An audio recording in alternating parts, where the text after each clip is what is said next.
Every wealthy family in Connecticut has skeletons in their pristine closets, but my parents decided to put mine on display with a cash box. Being banned from their Ruby anniversary party shattered my heart until my sister's celebratory Instagram post revealed the sickening, criminal reason they needed me locked out.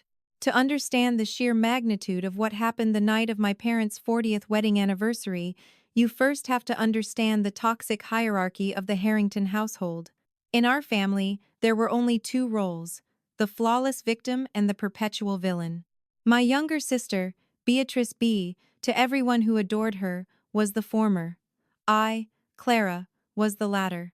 Growing up in the affluent, manicured suburbs of Connecticut, appearances were the only currency my mother, Martha, and my father, Richard, truly valued. B was a porcelain doll of a child who grew into a devastatingly beautiful, chronically helpless adult. She flitted from one disaster to the next, dropped college courses, wrecked cars, maxed out credit cards, and every failure was met with a rush of parental sympathy and an open checkbook.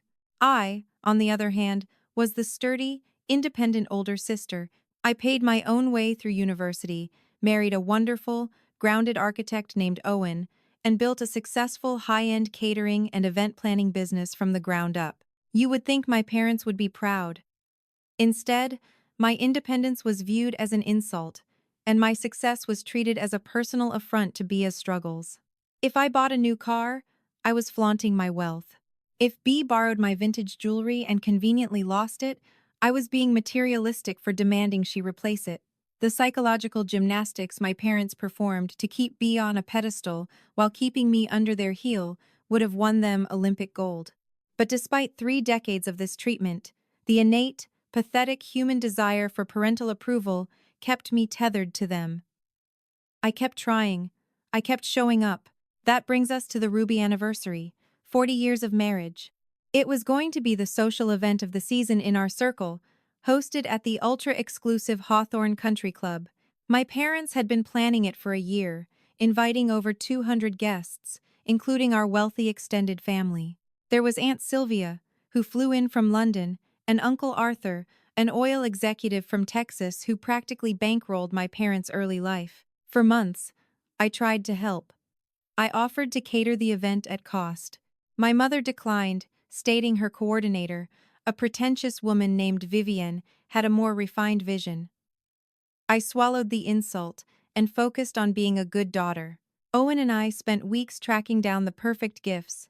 For my father, a restored 1982 Rolex Submariner, the exact watch he had pawned to start his business when I was a baby.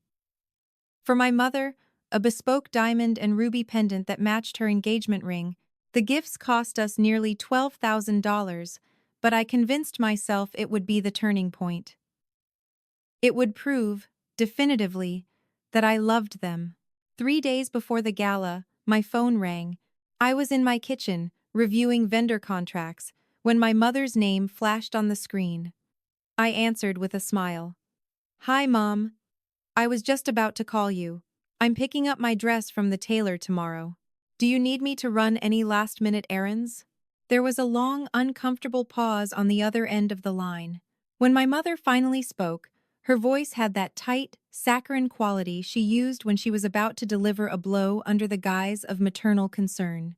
"Clara, sweetheart, your father and I have been talking," she began, the words slow and deliberate. "We've made a very difficult decision regarding Saturday night." My stomach dropped. "What do you mean?" "We think it's best if you and Owen don't attend the anniversary party." The silence in the kitchen became deafening. I gripped the edge of the marble countertop, my knuckles turning white. "You're disinviting me? From your 40th anniversary? Mom, half the family is flying in. Aunt Sylvia literally asked me to pick her up from the airport." I know, she sighed dramatically, playing the martyr. "But you have to understand, Clara. Bea is finally in a good place. She's going to announce her engagement to Spencer at the party. It's a very fragile time for her." "What does Bea's engagement have to do with me being in the room?" I demanded, my voice trembling. "Oh, please don't play dumb, Clara," my father's voice boomed. He had been listening in on speakerphone. You and Owen just closed on that massive house in the hills. You've been losing weight, your business is booming. You naturally draw attention to yourself. If you show up looking like $1 million, Bey is going to feel overshadowed. Her anxiety will spike. She's already crying, terrified that you're going to hijack her big moment. I couldn't breathe. I felt like I had been punched in the chest. Hijack her moment? Dad, I bought an understated navy dress so I would blend into the background. I just wanted to celebrate you too. I bought you. Stop making this about you, my mother snapped, dropping the sweet facade. For once in your life, put your sister first. We've already told the extended family that you aren't feeling well and couldn't make it. Just stay home, Clara. Do not ruin this for us. If you show up, security will turn you away. The line went dead. I stood in the kitchen for a full 20 minutes, staring blankly at the wall until Owen walked in from work. He took one look at my face, dropped his briefcase, and wrapped his arms around me. When I finally choked out the story, my normally calm, diplomatic husband turned a shade of crimson I had never seen before. He wanted to drive over to their house and throw the $12,000 gifts through their front window. They don't deserve you, Owen whispered fiercely, holding me as I cried onto his shoulder. They are toxic, miserable people who use you as a punching bag to make themselves feel better about Bia's failures. We are done, Clara. No more olive branches. No more trying. He was right. I knew he was right. I boxed up the Rolex and the ruby pendant, shoved them to the back of my closet, and decided I was going to wash my hands of the Harrington family forever. I survived Thursday and Friday in a numb daze, throwing myself into work to avoid thinking about the lavish rehearsal dinners and family brunches I was missing. I thought the worst part was over. I thought the pain of being explicitly barred from my own family was the rock bottom of this nightmare. I had absolutely no idea what they were actually doing. Saturday evening arrived with a mocking golden hour beauty. While my entire bloodline was drinking top-shelf champagne and dining on filet mignon at the Hawthorne Country Club, Owen and I were sitting on our living room floor in sweatpants, eating spicy pad thai out of cardboard takeout containers. I was determined to have a good night. We watched a terrible comedy movie, drank cheap beer, and laughed loudly, putting on a brave face for each other. But as the clock inched closer to 10 p.m., a familiar, pathetic knot of anxiety tightened in my chest. I couldn't stop picturing the ballroom. I couldn't stop imagining Aunt Sylvia asking where I was, or Uncle Arthur giving a toast. I wondered if they missed me. I wondered if anyone had even noticed my absence. At 10:45 p.m., my phone, which had been resting silently on the coffee table, vibrated violently. I glanced at the screen. It was a text from my cousin Chloe, Uncle Arthur's daughter. Chloe and I had always been somewhat close, though we rarely saw each other since she moved to Seattle. Chloe. Clara. My God. Are you okay? I just saw B's post. I'm so sorry. I had no idea things had gotten this bad. We are all rooting for you. Sending so much love. Call me when you get out. I frowned, a cold prickle of dread washing down my spine. When I get out? Get out of where? Who's texting you? Owen asked, noticing the sudden rigidity of my posture. It's Chloe, I murmured, unlocking my phone. She said she just saw a post be made. She's asking if I'm okay. My hands were shaking as I opened the Instagram app. I hadn't blocked B yet, though I had muted her stories. I didn't have to search for it. B's post was the very first thing on my feed. It was a carousel of 10 highly edited, professional-grade photos from the anniversary party. The first photo was predictable. Bea, wearing a stunning, custom-made ivory gown that looked suspiciously like a wedding dress, kissing her new fiancé, Spencer, underneath a massive archway of imported white roses. The caption was a novel-length manifesto about love, family, and new beginnings. I swiped to the second photo. My parents, looking regal and teary-eyed, holding up crystal champagne flutes. I swiped to the third photo. It was a wide shot of the grand ballroom. It was breathtaking. Crystal chandeliers, towering floral centerpieces, a 10-piece live band, But as my eyes scanned the lavish room, they caught on something odd in the background. Near the grand mahogany double doors of the ballroom entrance, there was a display table. It wasn't a gift table. It looked like a memorial. My breath caught in my throat. I used my thumb and index finger to zoom in on the background of the image. The pixels blurred for a fraction of a second before sharpening into horrific clarity. Standing on the easel in the center of the table was a massive, blown-up photograph of me.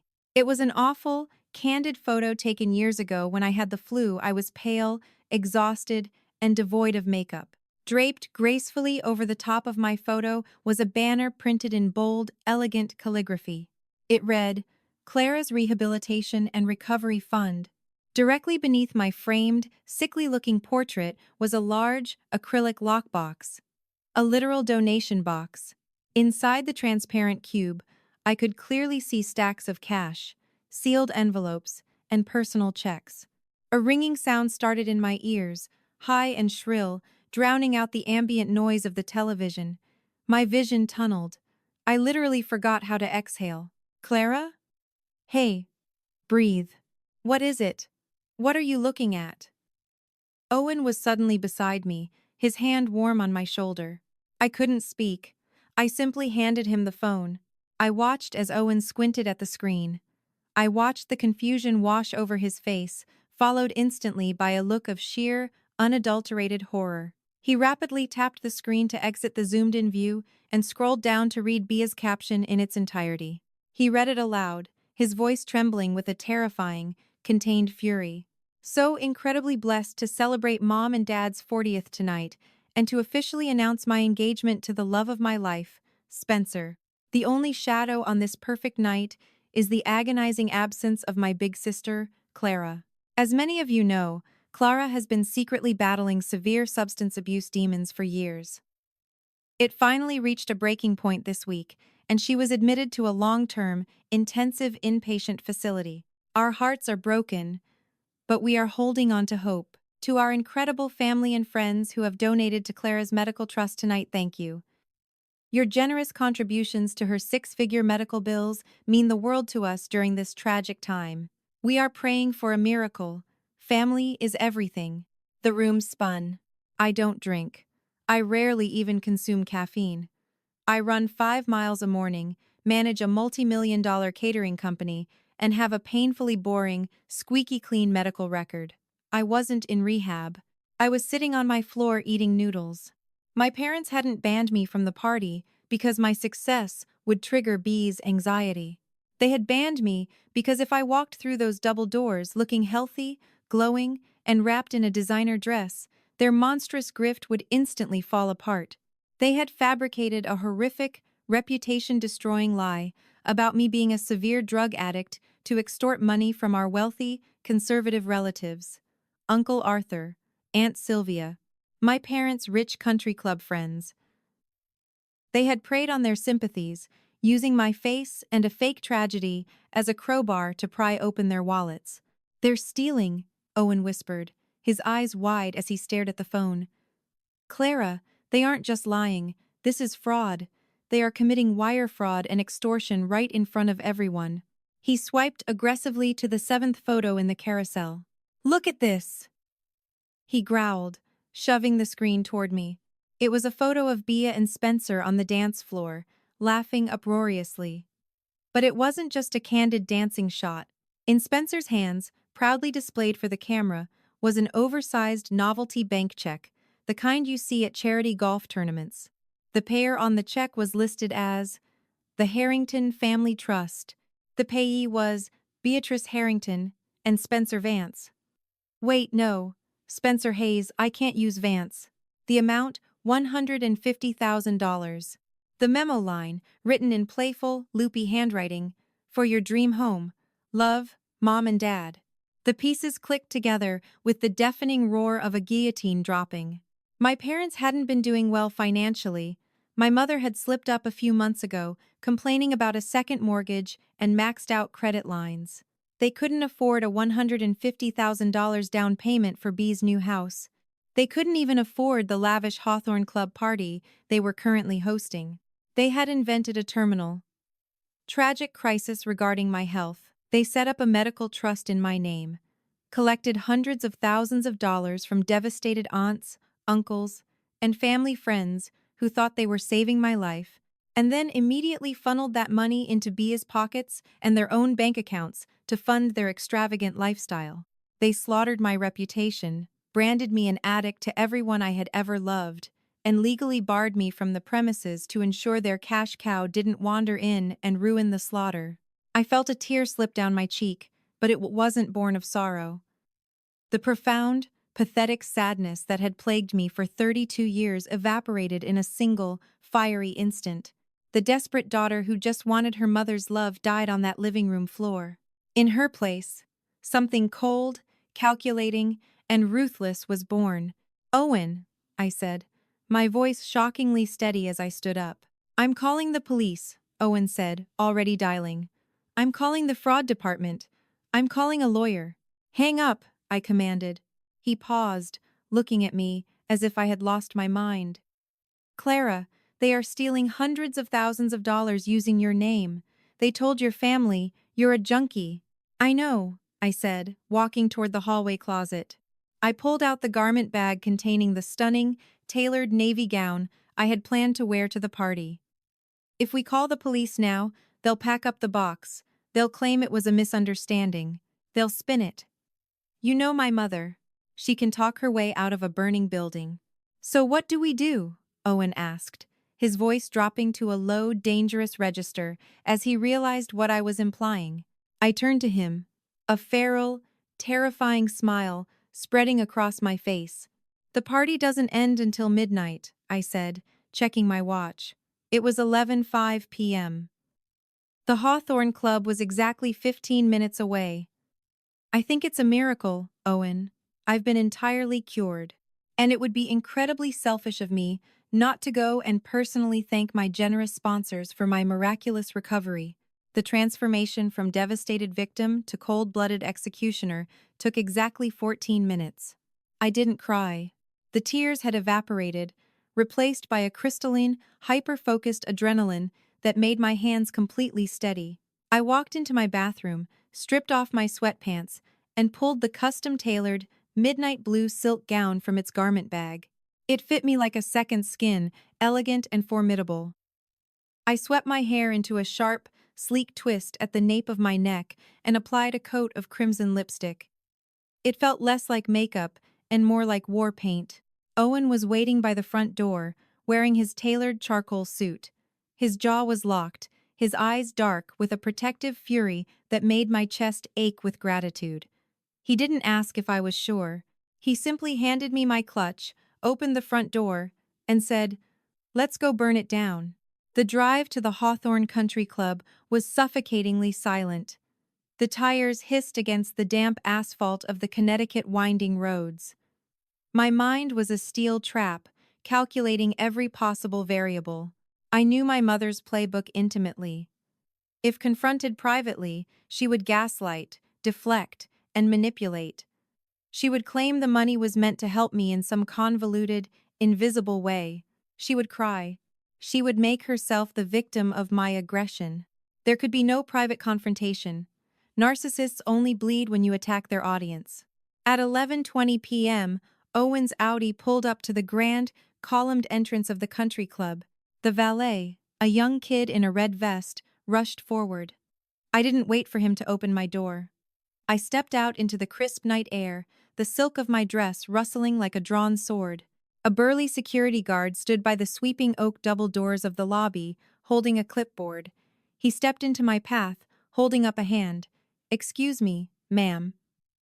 "Private event. The Harrington Anniversary Gala." "I know," I said, my voice dripping with an icy, aristocratic authority I didn't know I possessed.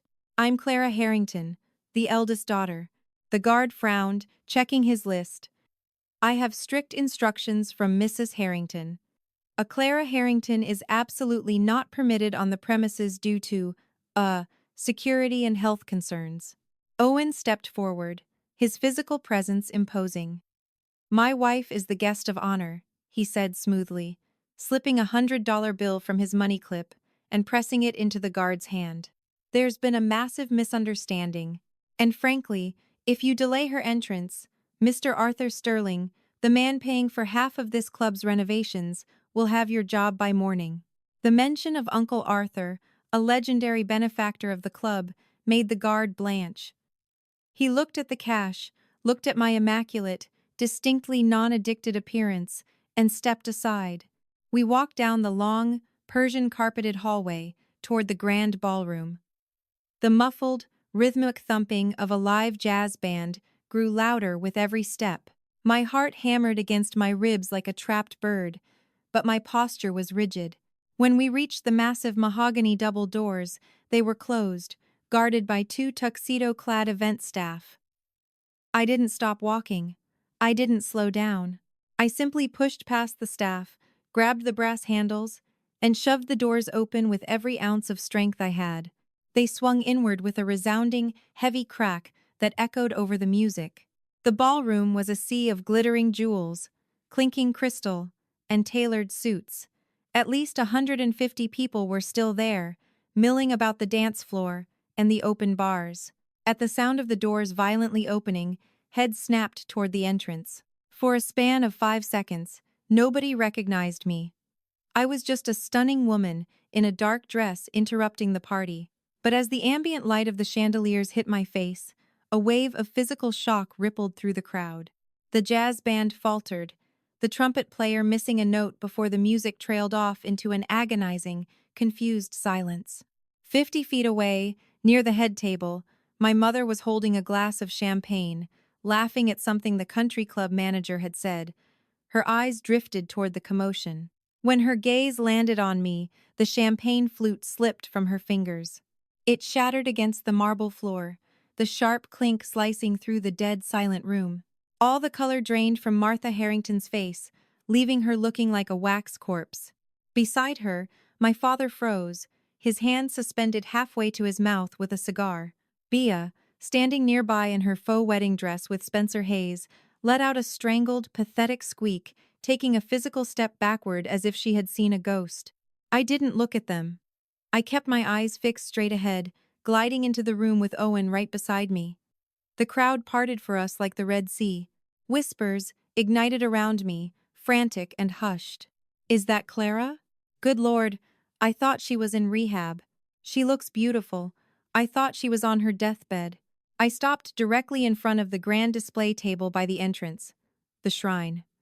The lockbox was overflowing with checks and thick envelopes. My grotesque, sickly photograph stared back at me, draped in that vile Rehabilitation and Recovery Fund banner. A woman stepped out from the crowd to my left.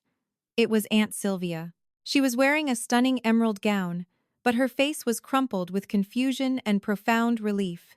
She reached out a trembling hand, tears welling in her eyes. "Clara?" she breathed, stepping toward me. "Darling, what are you doing here?" They told us. They told us you were in a secure medical facility in Vermont. They said you couldn't even walk." I turned to my aunt, offering her a soft, genuine smile. "I've never been to Vermont, Aunt Sylvia. And as you can see, I'm walking just fine. But the detox." A deep, booming voice echoed from the crowd. Uncle Arthur pushed his way to the front. He was a towering, intimidating Texas oil tycoon who suffered fools gladly never. His face was a thundercloud of confusion, his sharp eyes darting between me and the donation box. "Your father told me you had a heart attack on Tuesday from a chemical overdose." He wept in my arms. "Clara, I wired him $100,000 on Thursday to cover the emergency airlift and the uninsured experimental treatments." The entire ballroom gasped. A collective, horrified intake of breath sucked the oxygen from the room. My eyes snapped from Uncle Arthur to the head table. My father was physically shaking, his face flushed a dangerous, violent purple.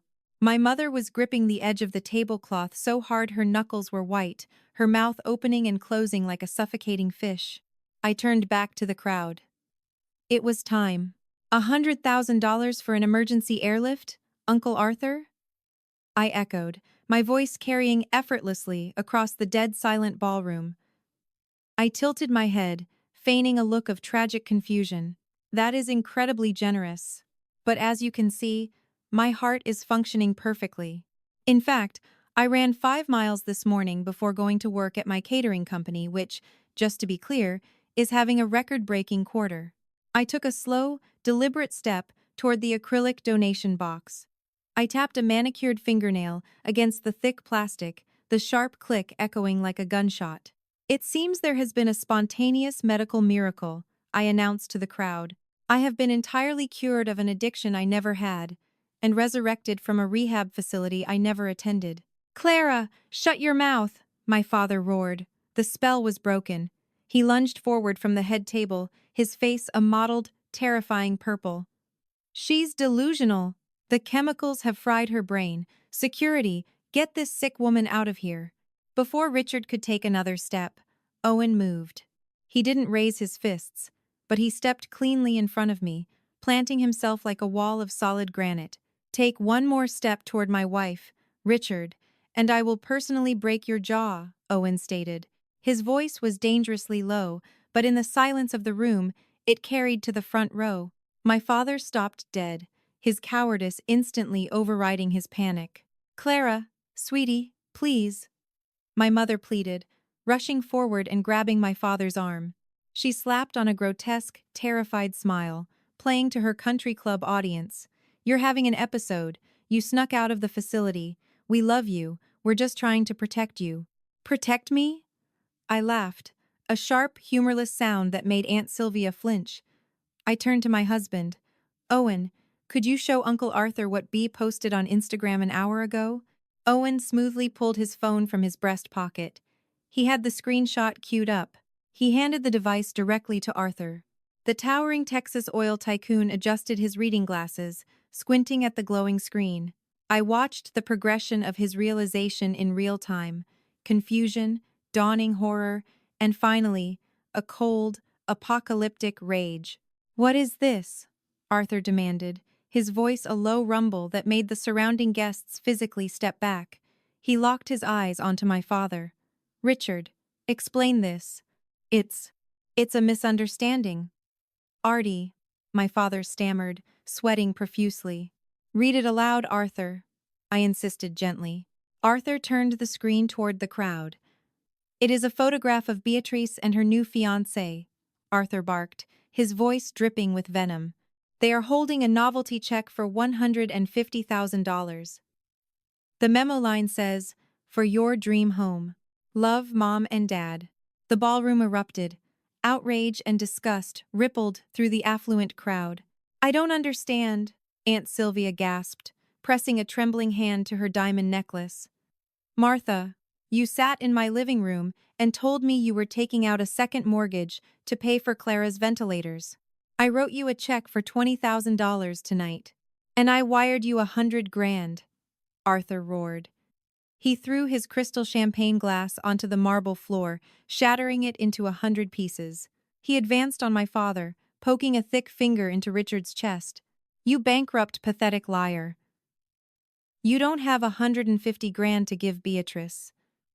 You've been broke for years. You asked me for a bailout 6 months ago. Arthur whirled around, pointing at the massive lockbox with my picture on it. You made up a fake illness, smeared your eldest daughter's name, and extorted your own family to buy Beatrice a house? No, that's not true, Bea shrieked from the back. She pushed past the staring guests, her faux wedding dress catching on a chair. It was Spencer's idea. He said we needed a massive down payment to stay in this zip code. Mom said she'd figure it out. Beside her, Spencer Hayes looked like he had been struck by a rogue train. What? I never told you to commit federal fraud, you absolute psycho, he yelled, physically recoiling from Bea. As an investment banker, his pristine reputation was his entire livelihood. I had no idea about any of this. She told me her parents had a massive trust fund. Spencer didn't hesitate. He turned on his heel and sprinted toward the exit, ignoring Bea's frantic, sobbing pleas for him to come back. The house of cards wasn't just collapsing, it was incinerating. Everyone, I called out, raising my hands. The room instantly fell silent, hanging on my every word. I looked at the sea of betrayed faces. I am so incredibly sorry my parents exploited your empathy. I am completely healthy. I was banned from this party tonight specifically so I wouldn't ruin their grift. I turned to look at my mother. She was weeping real, ugly tears of absolute social ruin. In her world, being exposed as a broke thief was a terminal sentence. If you wrote a check tonight, I continued, gesturing to the overflowing lockbox, I suggest you cancel it immediately. If you handed them cash, take it back. And if you wired them money, I looked at Uncle Arthur, whose face was a mask of pure vengeance. I suggest you call your lawyers. I'm not calling my lawyer, Clara, Arthur growled, pulling his cell phone out. I'm calling the police. It's wire fraud across state lines. They are going to prison. My father let out a pathetic whimper and collapsed into a gilded chair. I turned to Owen, slipping my hand into his. Happy anniversary, Mom and Dad, I said softly. We're done here. As Owen's Audi merged onto the quiet Connecticut highway, heading back toward the peaceful sanctuary of our new home, a convoy of 4 police cruisers flew past us in the opposite direction, their red and blue lights slicing through the darkness. The wail of their sirens faded into the distance, heading straight for the Hawthorne Country Club. I leaned my head against the cool glass of the passenger window and let out a long, shuddering breath. For the first time in my life, I didn't feel the need to fix my family's mess. The fallout from the Ruby Anniversary Gala was not just a scandal, it was a spectacular, scorched earth obliteration of the Harrington name. In the affluent circles of our New England town, gossip is a blood sport, and my parents had just served themselves up as the main event. But the consequences extended far beyond country club whispers. Uncle Arthur was a man of immense wealth and zero mercy. He didn't just file a police report, he unleashed a team of ruthless corporate litigators who worked in tandem with the district attorney's office. Because my parents had solicited funds across state lines, specifically Arthur's $100,000 wire transfer from Texas and Aunt Sylvia's $20,000 check from London, the local police handed the case over to federal authorities. By Tuesday morning, the FBI was looking into the Clara Harrington Rehabilitation and Recovery Fund. The legal dominoes fell with brutal efficiency. My father, Richard, was arrested at his country club locker room on charges of wire fraud, extortion, and grand larceny. The humiliation of being led through the lobby of his precious Hawthorne Club in handcuffs past the very people he had tried to swindle broke him completely. He took a plea deal to avoid a lengthy prison sentence, agreeing to pay full restitution to every single donor. But the money was already gone, swallowed up by their staggering secret debts. To satisfy the court and avoid a federal penitentiary, my parents were forced to liquidate everything. Their pristine, 6-bedroom colonial house, the one where Bea and I grew up, the one my mother treated like a museum, was seized by the bank and sold at a foreclosure auction. Martha's beloved Mercedes was repossessed.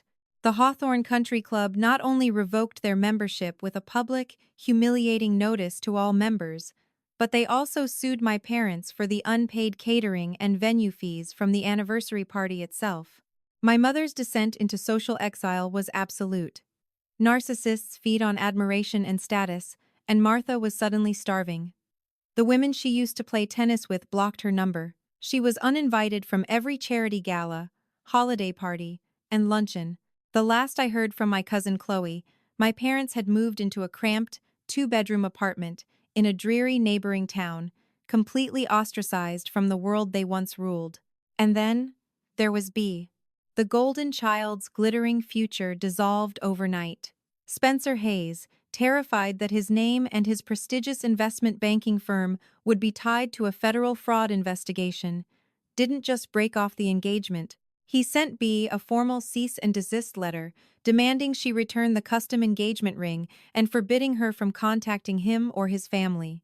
Without Spencer's wealth, without my parents' financial safety net, and without the $150,000 fraudulent down payment, Bea was forced to face the real world for the very first time. She tried to pivot, taking to social media to spin a narrative that she was a victim of our parents' manipulation, crying on camera about how she had been tricked. But the internet is a vicious, unforgiving place. Sleuths dug up the timeline, the photos, and the gleeful vanity of her original anniversary post. The backlash was so severe, she had to delete all her accounts. With no college degree and a tarnished reputation, Bia eventually had to take a minimum wage job working the makeup counter at a mid-tier department store just to pay her rent. Over the next year, they all tried to reach out to me. There were tearful voicemails from my mother begging for forgiveness, desperate emails from B asking for a small loan to get back on her feet, and a pathetic, handwritten letter from my father apologizing for losing his way. I didn't answer a single one. I printed the emails, saved the voicemails, and handed them straight to my lawyer, who issued a watertight restraining order against all three of them. While their lives crumbled into the dust of their own deceit, mine bloomed. Cutting the toxic rot of my family out of my life was like dropping 100-pound weight I never knew I was carrying. My catering business expanded, securing exclusive contracts with 3 major corporate venues in the state. Owen and I finally took the 3-week honeymoon to Italy we had been putting off for years. Our home in the hills became a sanctuary filled with laughter, great food, and the people who actually mattered, friends who had become our chosen family, and relatives like Aunt Sylvia and Cousin Chloe, who had rallied around us in the aftermath. Karma isn't always a mystical force of the universe. Sometimes, karma is just the natural, devastating consequence of treating people like collateral damage. My parents thought they could use my name as a blank check to fund their illusions. Instead, they wrote their own ruin. Family isn't always defined by blood. Sometimes, it's the people who stand by you when that blood turns toxic. My parents sacrificed my name and reputation for a quick payout, but in the end, they only bankrupted themselves. Today, Owen and I are thriving, surrounded by genuine, unconditional love. The greatest revenge wasn't burning their house of cards to the ground, it was walking away and building my own castle.